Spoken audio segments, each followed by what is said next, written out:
ಗೋಲ್ಕೊಂಡ ಮೈನ್ದು ಒಂದು ಕಥೆ ಇದೆ. ಗೋಲ್ಕೊಂಡ ಮೈನ್ ಅಂದ್ರೆ ಅಲ್ಲಿರುವಂತಹ ವಜ್ರಗಳು ಬೇರೆ ಎಲ್ಲೂ ಇಲ್ಲ ಪ್ರಪಂಚದಲ್ಲಿ ಅಂತ ಒಬ್ಬನು ಸುದ್ದಿ ಸಿಕ್ಬಿಡ್ತು. ಈ ಮೈನ್ ಎಲ್ಲಿದೆ ಅಂತ ಗೊತ್ತಿಲ್ಲ ಅವನಿಗೆ, ಎಲ್ಲೋ ಇದೆ ಅಕ್ಕಪಕ್ಕ ಇದೆ ಅಂತ ಗೊತ್ತಾಯ್ತು ಅವನಿಗೆ. ಸರಿ ಅಂತ ಒಂದು ಮ್ಯಾಪ್ ಸಿಕ್ತು, ಗೋಲ್ಕೊಂಡ ಮೈನ್ ಎಲ್ಲಿದೆ ಅಂತ. ಅದನ್ನ ನೋಡ್ದ, ಅವ್ನು ಇರೋ ಬರೋ ಕೆಲಸ ಎಲ್ಲ ಬಿಟ್ಟ, ಅವನ ಹತ್ರ ದುಡ್ಡನ್ನು ತಗೊಂಡು ಆ ಮೈನನ್ನ ಹುಡ್ಕೊಂಡು ಹೋದ ಹೋದ ಹೋದ ಹೋದ 20 ವರ್ಷ ಹುಡುಕಿದಾನೆ, ಅವನು ಸಿಕ್ಲೇ ಇಲ್ಲ. ಇರೋ ಬರೋ ಕಾಸೆಲ್ಲ ಹೊಟ್ಟೋಯ್ತು, ಆರೋಗ್ಯ ಹೊಟ್ಟೋಯ್ತು, ಕೊನೆಗೆ ಸುಸ್ತಾಗಿ ಮನೆಗೆ ಬಂದು ಕಲ್ ಮೇಲೆ ಕೂತ. ನೋಡಿದ್ರೆ ಎದುರುಗಡೆ ಅದೇನೋ ಮಿನ ಅಂತಿತ್ತು. ಏನದು ಅಂತ ಅಗದ್ ನೋಡಿದ್ರೆ ಅವನ್ ಮನೆ ಕೆಳಗೆ ಇತ್ತಂತೆ ಗೋಲ್ಕೊಂಡ ಮೈನ್. ಅವನು ಪ್ರಪಂಚ ಎಲ್ಲ ಸುತ್ತಿದ್ದಾನೆ 20 ವರ್ಷ. ಅದು ಗೋಲ್ಕೊಂಡ ಮೈನ್ ನ ಕತೆ. ಹಾಗಾಗಿ ನೀವ್ ಏನೇನೋ ಅನ್ಕೊಳ್ತೀರಿ, ಅಲ್ಲಿದೆ ಅವನ್ ಗ್ರೇಟ್ ಇವನ್ ಗ್ರೇಟ್. ಯಾರಿಲ್ಲ ಸರ್, ನಿಮ್ ಮನೆಯಲ್ಲೇ ಇರ್ತಾರೆ ಸರ್. ನಿಮ್ಮ ಅಪ್ಪನಿಗಿಂತ ಗ್ರೇಟ್ ವ್ಯಕ್ತಿ, ನಿಮ್ಮ ಗಂಡನಿಗಿಂತ ಗ್ರೇಟ್ ವ್ಯಕ್ತಿ, ನಿಮ್ ಹೆಂಡತಿಗಿಂತ ಒಂದು ಗ್ರೇಟ್ ವ್ಯಕ್ತಿ ಹೊರಗಡೆ ಇಲ್ಲ. ಗೋಲ್ಕೊಂಡ ಮೈನ್ ನಿಮ್ ಮನೆಯಲ್ಲಿದೆ. ದಯವಿಟ್ಟು ಅದನ್ನ ಮೊದಲು ಅಪ್ರಿಶಿಯೇಟ್ ಮಾಡಿ. ಹೊರಗಡೆ ಇರೋಲ್ಲ ಆಮೇಲೆ ಮಾಡೋಣ. ಹೊರಗಡೆ ಇರೋರು ನಿಮ್ಮ ಅಣ್ಣ, ನಿಮ್ಮ ತಮ್ಮ, ನಿಮ್ಮ ಸ್ನೇಹಿತ, ಅದಕ್ಕಿಂತ ಒಂದು ಗ್ರೇಟ್ ವ್ಯಕ್ತಿ ಹೊರಗಡೆ ನ್ಯೂಸ್ ಪೇಪರ್ ಎಲ್ಲ ಸಿಗೋದಿಲ್ಲ. ಹಾಗ ಅವರು ಮೊದಲು ಮರ್ಯಾದೆ ಕೊಡಿ. ನಾನು ಒಂದ್ ಕತೆ ಎಲ್ಲ ಕಡೆ ಹೇಳ್ಕೊಂಡ್ ಬರ್ತಾ ಇದ್ದೀನಿ. ಒಬ್ಬ ಫುಟ್ಪಾತ್ ಅಲ್ಲಿ ನಡ್ಕೊಂಡು ಹೋಗ್ತಿದ್ದ. ಎದುರುಗಡೆ ನೋಡ್ತಾನೆ ಇಬ್ರು ಕೆಲಸ ಮಾಡ್ತಿದ್ದಾರೆ. ಒಬ್ಬ ಗುಂಡಿ ಅಗಿತಾನೆ, ಇನ್ನೊಬ್ಬ ಆ ಮಣ್ಣನ್ನು ಮತ್ತೆ ಗುಂಡಿಯಲ್ಲಿ ಹಾಕಿ ಮುಚ್ತಾನೆ. ಮತ್ತೆ 10 ಅಡಿ ನಡೀತಾರೆ, ಇವನ್ ಗುಂಡಿ ಅಗಿತಾನೆ, ಆ ಮಣ್ಣನ್ನ ಹಾಕಿ ಅವ್ನು ಮುಚ್ತಾನೆ. 3-4 ಸಲ ಆಯ್ತು. ಇವನು ತಲೆ ಕೆಟ್ಟೋದು, ಈ ಕಡೆ ನೋಡ್ತಾ ಇದ್ದಲ್ಲ, ಏನ್ರಯ್ಯ ಮಾಡ್ತಿದ್ರಾ ಅಂದ್ರು. ಅವ್ರು ಹೇಳ್ದಂತೆ, ಗುರುವೇ ನಾವು 3 ಜನ ಕೆಲ್ಸಗಾರರು, ಒಬ್ಬ ಗುಂಡಿ ಅಗಿಬೇಕು, 2ನೇವನು ಮಾವಿನ ಬೀಜ ಹಾಕ್ಬೇಕು, 3ನೇವನು ಮತ್ತೆ ಮಣ್ಣು ಹಾಕ್ಬೇಕು. ಇವತ್ತು 2ನೇವನು ಕೆಲ್ಸಕ್ಕೆ ಬಂದಿಲ್ಲ, ಆದ್ರೆ ನಾವು ನಮ್ ಕೆಲಸ ಮಾಡ್ತಾ ಇದೀವಿ ಅಂದಂತೆ. ಇದ್ರಲ್ಲಿ ಏನಾರು ಅರ್ಥ ಇದೆಯಾ? ನೀವು ಒಂದು ಮಾವಿನ ಮರ ಬೆಳೆಸ್ಬೇಕು ಅಂದ್ರೆ ಆ ಬೀಜಾನೇ ಇಲ್ಲದೆ ಬರೀ ಗುಂಡಿ ಅಗದು ಗುಂಡಿ ಮುಚ್ಚಿ, ಗುಂಡಿ ಅಗದು ಗುಂಡಿ ಮುಚ್ಚಿ, ಏನಾರು ಅರ್ಥ ಇದೆಯಾ?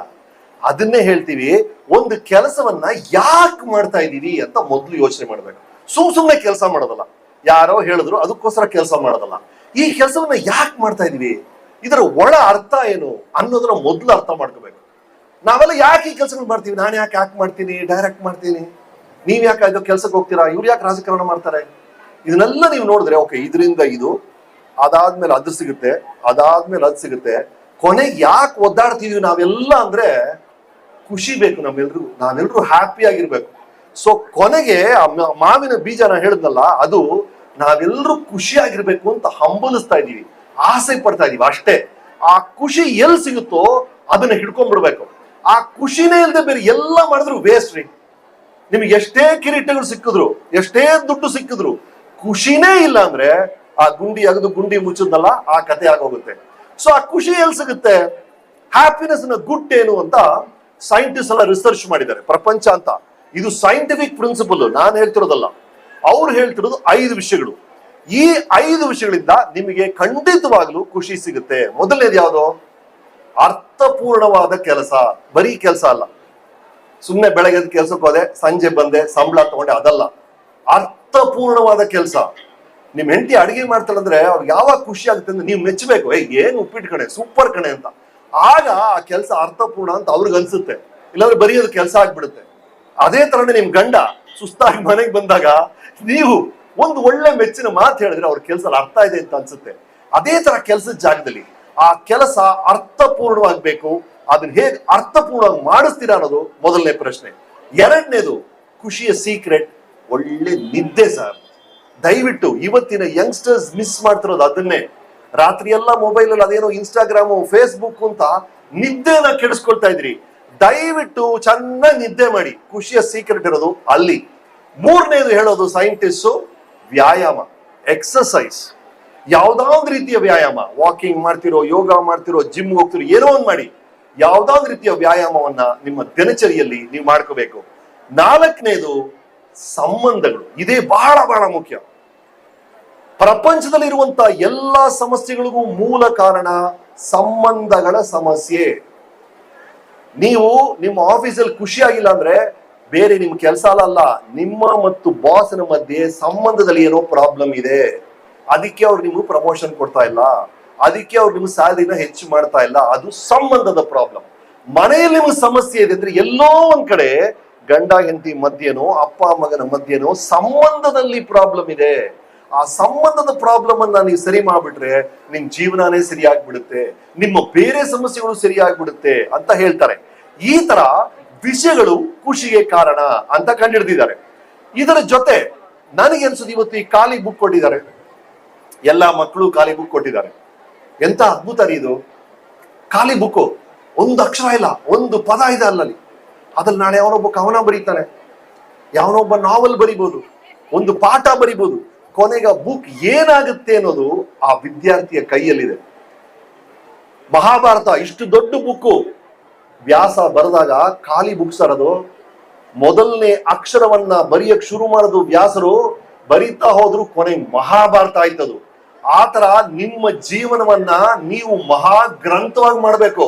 ಇದು ಬರೀ ಸಾಧಾರಣ ಪ್ಯಾಂಪ್ಲೆಟ್ ಆಗ್ಬಾರ್ದು. ನಿಮ್ ಜೀವನ ಅದೊಂದು ಮಹಾಭಾರತ ಆಗ್ಬೇಕು, ಒಂದು ರಾಮಾಯಣ ಆಗ್ಬೇಕು. ಅಂದ್ರೆ ಅದು ನಿಮ್ ಕೈಯಲ್ಲಿದೆ. ನೀವು ಆ ಖಾಲಿ ಬುಕ್ ಅನ್ನ ಮಹಾಗ್ರಂಥ ಹೇಗ್ ಮಾಡ್ತೀರಾ?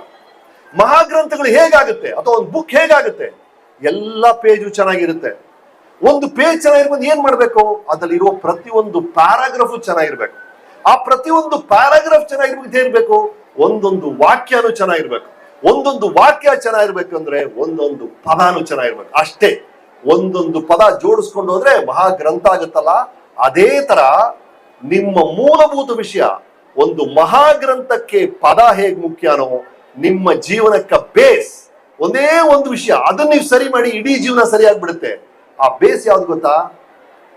ನೀವು ಯೋಚನೆ ಮಾಡೋ ರೀತಿ. ನಿಮ್ಮ ಯೋಚನೆನೇ ನಿಮ್ಮ ಲೈಫ್ನ ಮಹಾಗ್ರಂಥಕ್ಕೆ ಕಾರಣ ಆಗುತ್ತೆ. ನನ್ನಿಂದ ಆಗುತ್ತೆ ಅನ್ನೋ ಯೋಚನೆ ನಿಮ್ ತಲೆಯಲ್ಲಿದ್ರೆ ನಿಮ್ಮ ಜೀವನ ಅಮೋಘವಾಗುತ್ತೆ. ನನ್ನಿಂದ ಆಗಲ್ಲ, ನಾನ್ ವೇಸ್ಟ್ ಮಾಡಿ ಅಂತ ನೀವೇ ಅನುಮಾನ ಪಟ್ರೆ ನಿಮ್ಮ ಗ್ರಂಥ ಕಳಪೆ ಗ್ರಂಥ ಆಗುತ್ತೆ. ಸೊ ಬೇಸಿಕಲಿ ಅಷ್ಟೇ, ಇದು ನಿಮ್ಮ ಯೋಚನೆಗಳು ಶ್ರೇಷ್ಠವಾಗಿರ್ಲಿ, ಅಮೋಘವಾಗಿರ್ಲಿ. ನಿಮ್ಮ ಯೋಚನೆಗಳು ನಿಮ್ಮ ತಲೆಯಲ್ಲಿ ನಿಮ್ಮ ಬಗ್ಗೆನೆ ದಯವಿಟ್ಟು ಕೀಳಾಗಿ ಯೋಚನೆ ಮಾಡಬೇಡಿ. ನಿಮ್ಮ ಬಗ್ಗೆ ಒಂದು ಒಳ್ಳೆ ಯೋಚನೆ ಇರಲಿ.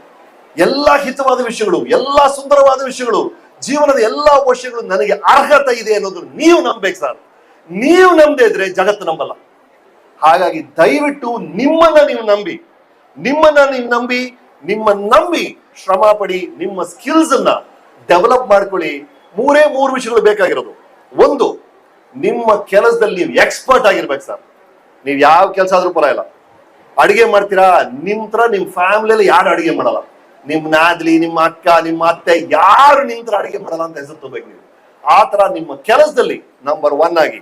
ನಂಬರ್ 2, ನಂಬಿಕೆಗೆ ಅರ್ಹರಾಗಿ. ಇದೇ ಬಹಳ ಮುಖ್ಯ. 9 ಗಂಟೆಗೆ ಬರ್ತೀವಿ ಅಂದ್ರೆ 9 ಗಂಟೆಗೆ ಬರ್ತಾನಪ್ಪ ಅವನು. 10 ರೂಪಾಯಿ ಸಾಲ ತಗೊಂಡ್ರೆ ವಾಪಸ್ ಕೊಡ್ತಾನಪ್ಪ ಅವನು. ಹೇಳಿದ್ರೆ ಮಾಡ್ತಾನಪ್ಪ ಅವನು ಅನ್ನೋ ನಂಬಿಕೆನ ಗಳಿಸ್ಬೇಕು ನೀವು. ನಂಬಿಕೆ ಗಳಿಸಿದಷ್ಟು ಬಾಗಿಲುಗಳು ತೆಗಿತಾ ಹೋಗುತ್ತೆ. ನಿಮಗೆ ಗೊತ್ತಿಲ್ಲದೆ ನೀವು ಎತ್ತರಕ್ಕೆ ಹಾರ್ತಾ ಇರ್ತೀರಾ. ನಂಬಿಕೆನ ಕಳ್ಕೊಂಡ್ಬಿಟ್ರೆ ಯಾವ್ದಾ ಒಂದು ಕಾರಣಕ್ಕೆ, ಅಯ್ಯೋ ಫೋನ್ ಮಾಡಿದ್ರೆ ವಾಪಸ್ಸೇ ಫೋನ್ ಮಾಡಲ್ಲ ಗುರು ಅವನು, ಹೋಯ್ತು. ಒಂದ್ ಸ್ಟೆಪ್ ಕೆಳಗಿಳಿದ್ರಿ ನೀವು, ಹಂಗೆ ಒಂದೊಂದ್ ಸ್ಟೆಪ್ ಜಾರ್ಕೊಂಡು ಹೋಗ್ತಿರ್ತೀರಾ ನೀವು. ಆಗ ಎಷ್ಟು ನಂಬಿಕೆಯನ್ನ ಗಳಿಸ್ತಿರೋ ಅಷ್ಟು ಹಾರ್ತಿರ್ ನೀವು. ಮೊದಲನೇದು, ನಿಮ್ಮ ಕೆಲಸದಲ್ಲಿ ಎಕ್ಸ್ಪರ್ಟ್ ಆಗಿ. 2, ನಂಬಿಕೆಯನ್ನ ಗಳಿಸಿ. 3ನೇದು, ನಿಮಗೆ ಸಂಬಂಧಪಟ್ಟ ವಿಷಯಗಳ ಬಗ್ಗೆ ಕಾಳಜಿ ಕೊಡಿ. ನಿಮ್ಗೆ ಸಂಬಂಧ ಇಲ್ಲದೇ ಇರೋ ವಿಷಯಗಳು, ನಿಮ್ಗೆ ಪಾಲಿಟಿಕ್ಸ್ ಇಷ್ಟ ಇಲ್ವಾ, ಕ್ರಿಕೆಟ್ ಇಷ್ಟ ಅಲ್ವಾ, ಅದನ್ನ ನೋಡಿ ಅಂತ ಹೇಳ್ತಾ ಇಲ್ಲ. ಆದ್ರೆ ನಿಮ್ಮ ಕ್ಷೇತ್ರಕ್ಕೆ ಸಂಬಂಧಪಟ್ಟಂತ ವಿಷಯಗಳು, ನೀವು ಮಾಡ್ತಿರುವಂತ ಕೆಲಸಕ್ಕೆ ಸಂಬಂಧಪಟ್ಟ ವಿಷಯಗಳ ಬಗ್ಗೆ ಕಾಳಜಿ ವಹಿಸಿ. ಈ 3 ವಿಷಯಗಳು ಇಟ್ಕೊಳ್ಳಿ, ಹಾರ್ತಿರ್ ನೀವು. 2 ನಿಮಗಿರುವಂತ ಸೂಪರ್ ಪವರ್. ಒಂದು ನಿಮ್ಮ ಥಾಟ್, ಇನ್ನೊಂದು ನೀವು ಸಮಯವನ್ನ ಹೇಗೆ ಉಪಯೋಗಿಸ್ತೀರಾ ಅಂತ. ಒಬ್ಬ ಹುಡುಗ ಬಂದ, ಸರ್ ನಾನು ನಿಮ್ ತರ ಆಗ್ಬೇಕು ಸರ್ ಅಂದ. ಅಂದ್ರೆ ಏನಪ್ಪಾ ಅಂದೆ. ಅಲ್ಲ ಸರ್, ನಾನು ಸ್ವಲ್ಪ ದುಡ್ಡು ಮಾಡ್ಬೇಕು ಸರ್ ಅಂದ. ನಾಳೆ ಬೆಳಗ್ಗೆ ಬಾ, ನಮ್ಮ ಮನೇಲಿ ಒಂದು ಗಿಫ್ಟ್ ಇದೆ ಕೊಡ್ತೀನಿ ಅಂದೆ. ಬೆಳಗ್ಗೆ ಬಂದ, ಒಂದು ವಾಚ್ ಇತ್ತು, ಆ ವಾಚ್ ಕೊಟ್ಟೆ. ಏನ್ ಸರ್ ಇದು ಅಂದ. ಇದೇಪಾ ದುಡ್ಡು ಪ್ರಿಂಟ್ ಮಾಡೋ ಮಿಷಿನ್. ಈ ಮಿಷಿನ್ ಅಲ್ಲಿ 5 ನಿಮಿಷಕ್ಕೆ ನೀನ್ 10 ರೂಪಾಯಿ ಪ್ರಿಂಟ್ ಮಾಡ್ಬೋದು, 5 ನಿಮಿಷಕ್ಕೆ 100 ರೂಪಾಯಿ ಪ್ರಿಂಟ್ ಮಾಡ್ಬೋದು, 5 ನಿಮಿಷಕ್ಕೆ 1000 ರೂಪಾಯಿ ಪ್ರಿಂಟ್ ಮಾಡ್ಬೋದು, 5 ನಿಮಿಷಕ್ಕೆ 10,000 ರೂಪಾಯಿ ಪ್ರಿಂಟ್ ಮಾಡ್ಬೋದು. ನೀನ 5 ನಿಮಿಷವನ್ನ ಹೇಗೆ ಉಪಯೋಗಿಸ್ತೀಯೋ ಅದರ ಮೇಲೆ ಆ ದುಡ್ಡು ನಿಮ್ ಜೋಬಿಗೆ ಬರುತ್ತೆ ಅಂತ ಹೇಳಿ ಕೊಟ್ಟೆ. ಇದಕ್ಕಿಂತ ಒಂದು ದೊಡ್ಡ ದುಡ್ಡನ್ನ ಪ್ರಿಂಟ್ ಮಾಡೋ ಮಿಷನ್ ಇಲ್ಲ. ಹಾಗಾಗಿ ನಿಮ್ಮ ಸಮಯವನ್ನ ದಯವಿಟ್ಟು, ಅಮೂಲ್ಯವಾದದ್ದು ಅಂದ್ರೆ ಸಮಯ. ಪ್ರಪಂಚದಲ್ಲಿರುವಂತಹ ಸಾಧಕರು ಎಲ್ರಿಗೂ ಅಷ್ಟೇ ದೇವರು ಕೊಟ್ಟಿರೋದು 24 ಗಂಟೆ. ಇವರು ವೀರೇಂದ್ರ ಹೆಗಡೆ ಅವರು ಅವರು 48 ಗಂಟೆ ದೇವ್ರು ಕೊಟ್ಟಿಲ್ಲ, ಅವ್ರಿಗೂ ಇರೋದು 24 ಗಂಟೆನೆ. ಆ 24 ಗಂಟೆಲಿ ಇಂಥ ಮಹಾನ್ ಸಾಧನೆಯನ್ನು ಅವ್ರು ಮಾಡಿದ್ದಾರೆ. ಹಾಗಾಗಿ ಪ್ಲೀಸ್ ನಿಮ್ಮ ಯೋಚನೆಗಳು, ನೀವು ಸಮಯವನ್ನ ಹೇಗೆ ಉಪಯೋಗಿಸ್ತೀರಾ ಅನ್ನೋದೇ ನಿಮ್ಮ 2 ಮಂತ್ರಗಳಾಗುತ್ತೆ. ಈ 2ರ ಕಡೆ ಗಮನ ಕೊಡಿ. ನಿಮ್ಮನ್ನೆಲ್ಲ ಭೇಟಿ ಮಾಡಿ ಬಹಳ ಖುಷಿ ಆಯ್ತು, ಬಹಳ ಖುಷಿ ಆಯ್ತು. ಧನ್ಯವಾದಗಳು.